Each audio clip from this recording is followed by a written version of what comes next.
Our election coverage pushed last week's small town segment back a few days, and this morning, NBC 26's Air Crest makes up for it with one of the sweetest small towns yet, reporting from Two Rivers with the story of where the ice cream sundae was born.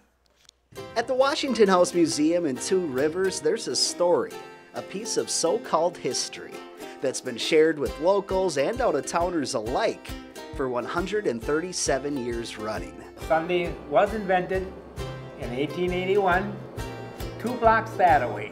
The story goes that Ed Berner, the owner of a soda fountain shop which also served ice cream, created the magical treat on a whim.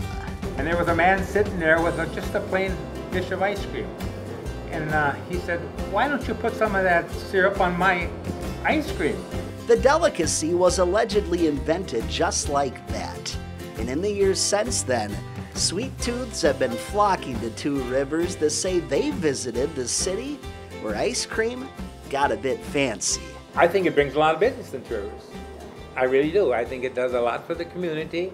And for such a small town to have a place like this, I think it's wonderful. There's yours with everything. The Washington House volunteers dish out the sundaes and the tidbits of history in the shadows of newspaper articles that back up their claim, and in the midst of one oversized replica postage stamp that sold out immediately after being sold in town. Because we've been preaching this for years, that this is the home of the ice cream sundae.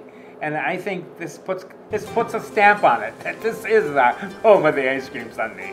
So if you find yourself in Two Rivers and want to see what the hype is all about, let these volunteers at the Washington House dish out a history lesson for you that never disappoints. I think the most of them, they believe it. I think they believe what we're telling them, and we do too. I mean, it's the truth. In Two Rivers, visiting the birthplace of the ice cream sundae, I'm Crest, covering small towns for NBC 26.